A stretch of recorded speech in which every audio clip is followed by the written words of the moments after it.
नमस्कार, मैं हूं नीलू। तो देखिए, इस वक्त लेबनान की सड़कों पर लगातार वहां की सरकार के खिलाफ नारेबाजी हो रही है और खामनेई जिंदाबाद के नारे लग रहे हैं। अब इसके पीछे की क्या वजह है? आखिर क्या वजह है कि सड़कों पर लोगों को उतरना पड़ा है और अपनी ही सरकार को लेकर वो अब विरोध प्रदर्शन कर रहे हैं? इसी पर बातचीत करने के लिए मयंक मेरे साथ है।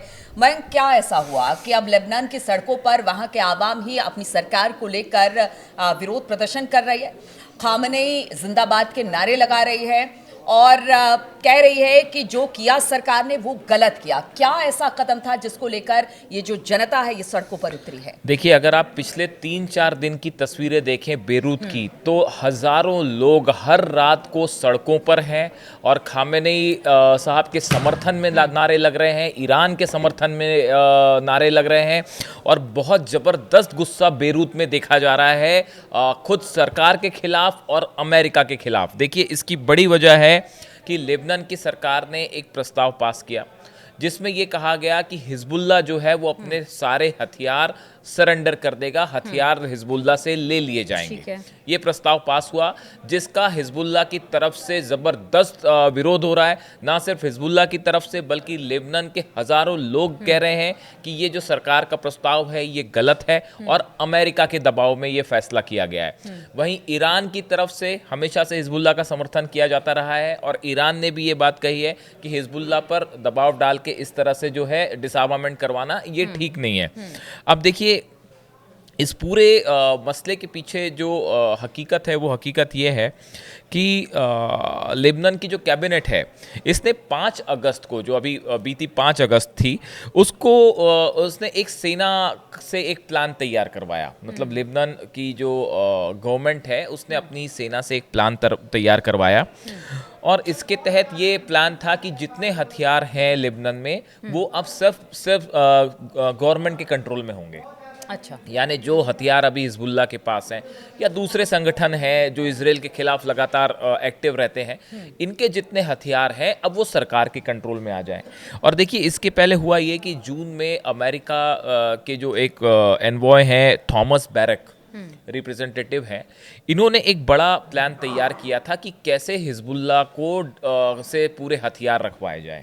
इन्होंने एक बड़ा प्लान तैयार किया जो लेबनान की गवर्नमेंट को दिया। लेबनान के ऊपर, लेबनान की जो सरकार है उसके ऊपर अमेरिका की तरफ से, ट्रंप एडमिनिस्ट्रेशन की तरफ से दबाव बनाया गया और इसमें डिस्कशंस जब शुरू हुए लेबनान की सरकार से, तो अमेरिका की तरफ से ये कहा गया, जो थॉमस बैरक थे उनके रिप्रेजेंटेटिव, उनकी तरफ से ये कहा गया कि देखिए, दक्षिणी लेबनान से जो 5 पोस्ट हैं अलग अलग, या 5 इलाके हैं जहां पे इजरायली सेना हमला कर रही थी, हम वहां से इजरायली सेना को पीछे आने के लिए कहेंगे। ठीक है। इजरायली सेना हमला नहीं करेगी, लेकिन इसके बदले में आपको हिजबुल्लाह से आर्म सरेंडर करवाने पड़ेंगे। अच्छा, ये डील थी अमेरिका की। ये आपको समझना पड़ेगा कि ये डील अमेरिका ने करवाई कि आप जो है लेबनान की सरकार से कि हम इजराइल को कहेंगे कि दक्षिणी लेबनान में हमले ना हो, जो चेक पोस्ट जहां पे उन्होंने कब्जा किया था इजरायली सेना ने, वहां से वो पीछे हट जाएगी और हमले नहीं करेगी, बशर्ते आप हिजबुल्लाह से पूरे हथियार रखवा लीजिए। अमेरिका, जैसा बताते हैं लोग, जैसा राय है कई एक्सपर्ट्स की, बता रहे हैं कि भाई अमेरिका के इस दबाव में लेबनान की जो सरकार है वो आ गई।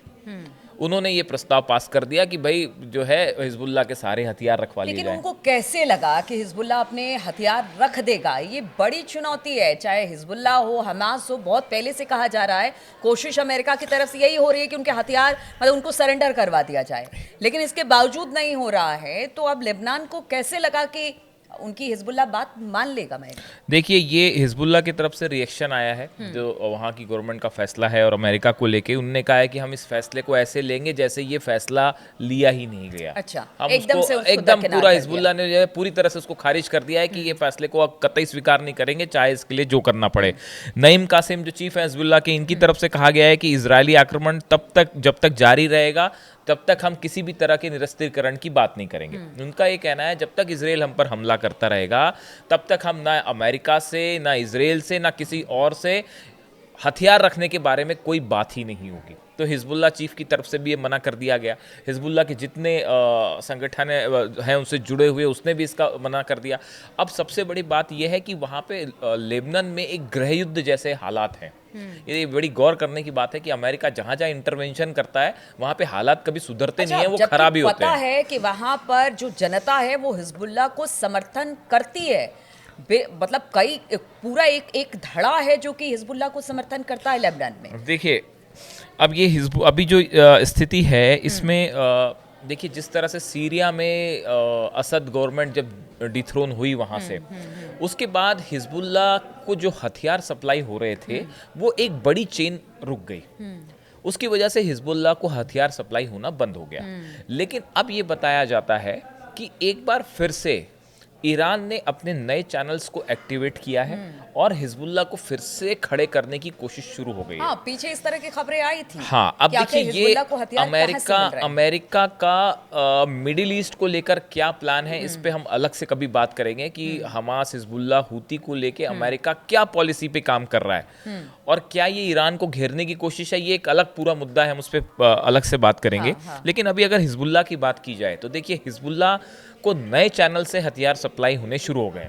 ठीक है, ऐसा बड़े सारे डिफेंस एक्सपर्ट्स जो है वो बता रहे हैं। अब ये जो हिजबुल्लाह को हथियार रखवाने की बात है, ये एक इस तौर पे देखा जा रहा है कि लेबनान में अमेरिका और इजराइल ये चाह रहे हैं कि वहाँ पे एक ऐसी गवर्नमेंट पे दबाव बना के वहाँ पे एक ऐसी गवर्नमेंट रहे जो एक प्रकार से इन्हीं के सब ऑर्डर्स को फॉलो करे, इसके प्रभाव में। हाँ, कठपुतली सरकार है और अमेरिका के दबाव में आगे बढ़े।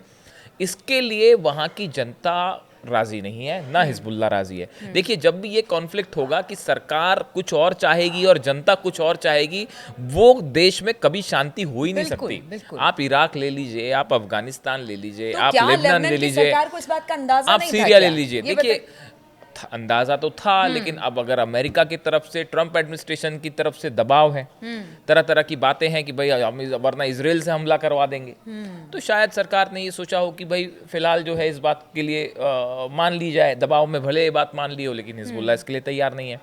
अब ईरान की तरफ से जो बात आ गई है, ईरान में अब्बास अरागची जो विदेश मंत्री हैं, उन्होंने भी इसका विरोध किया। उन्होंने कहा है कि ये तय करने का अधिकार जो है वो सिर्फ हिजबुल्लाह के पास होना चाहिए कि हम आर्म्स रखें या ना रखें, आप उस पर दबाव मत बनाइए।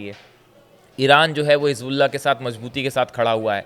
अब इन हालात में आगे अब हिजबुल्लाह का क्या होगा, लेबनान का क्या होगा, पिछले 5-7 दिनों से आप रात की तस्वीरें देखिए, हर रात को हज़ारों लाखों लोग सड़कों पे आते हैं, बाइक से, व्हीकल से, पैदल, हाथ में उनके झंडे होते हैं, बैनर पोस्टर्स होते हैं और खामेनी साहब के समर्थन में नारे लगते हैं। मानो हज़ारों लोग अब ईरान की तरफ देख रहे हैं और वो ये चाह रहे हैं कि अब अगर हमारी यहाँ से कोई मदद कर सकता है तो अली खामेनी साहब कर सकते हैं या ईरान कर सकता है। उनका अपनी सरकार से ज़्यादा ईरान पे विश्वास है। और कल जिस तरह से आपने बताया कि ईरान भी चाहता है कि जितने मुस्लिम्स कंट्री हैं, हाँ, वो सब एक साथ एक मंच पर आए। और अब देखिए, हम लोग भी बहुत दिन से इन सब चीज़ों पर नज़र बनाए रखते हैं, तो अब लगता है कि अब ज़रूरत भी है। जिस तरह से एक एक जगह घुसकर अमेरिका जितने मुस्लिम देश हैं वहाँ पर अस्थिरता बनाए हुए है, उसको देखकर जिस तरह से ईरान की सोच है, तो वो उसी पर काम करना चाहता है कि अब और नहीं, मिडिल ईस्ट और अशांत नहीं रह सकता। अब इसमें जो है बड़ा सवाल ये है कि देखिए, ईरान ने जो देशों की मीटिंग बुलाने की मांग की है, सवाल ये है कि ईरान को कितना समर्थन मिलता है सऊदी का, कितना समर्थन मिलता है यूएई का। अगर ये एक मंच पे आ जाते हैं और गज़ा, अभी सबसे बड़ा मामला तो गज़ा को लेके है कि गज़ा में क्या होगा। मुझे ऐसा लगता है कि अगले 2-3 दिन के अंदर गज़ा को लेकर कोई बड़ा डेवलपमेंट हो सकता है। या तो इजराइल की तरफ से बड़े हमले हो सकते हैं, या ये भी कहा जा रहा है कि इसकी भी बड़ी संभावना है कि ईरान और इजराइल एक बार फिर आमने सामने हो सकते हैं। अंदर ही अंदर ऐसे समाचार आ रहे हैं, ऐसी खबरें आ रही हैं कि ट्रंप एडमिनिस्ट्रेशन ने, इसका कोई पुख्ता सोर्स नहीं है, मतलब कोई कंफर्मेशन नहीं है, लेकिन ऐसे सोर्सेस ये बता रहे हैं कि ट्रंप एडमिनिस्ट्रेशन से एक बार फिर इजराइल को ईरान पर हमला करने की इजाज़त दे दी गई है। ऐसा कई सोर्सेस से खबरें हैं, इसका टाइम तय नहीं है। देखिए, 2 अलग अलग चीज़ होती हैं। एक होता है कि आपको पहले इजाज़त देना नहीं देना, और दूसरा कि कब किया जाए ये हमला। इसको लेके भी कई सारी चर्चाएं हैं। इसको हम खबरों को एनालाइज करेंगे, उसके बाद ही आप तक पहुंचाएंगे कि क्या वाकई इसमें इस बात में दम है कि अब बहुत जल्दी एक बार फिर जो है वो हमले हम देख सकते हैं इजराइल और ईरान के बीच में। इस पे हम डिटेल में बाद में चर्चा करेंगे, सोर्सेज से जो खबरें हैं उसको कंफर्म करने के बाद ही हम आप तक पहुंचाएंगे। लेकिन फिलहाल जो है बेरूत में, लेबनान में ज़बरदस्त गुस्सा है अमेरिका के खिलाफ और अपनी ही सरकार के खिलाफ, और खामेनेई साहब के समर्थन में नारे लग रहे हैं। बिल्कुल, तो देखिए बेरूत की सड़कों पर या लेबनान की सड़कों पर वहाँ की जनता उतरी हुई है सिर्फ इसलिए कि वहाँ की सरकार ने हिजबुल्लाह को अपने हथियार छोड़ने को कहा। यही हाल गजा में हमास को लेकर है और वहाँ पर गजा में स्थिति भी हम देख रहे हैं, लगातार हमास के हमले हो रहे हैं, इजराइल भी हमला कर रहा है और अब कहीं ना कहीं लेबनान को भी अस्थिर करने की एक तरह से कोशिश है।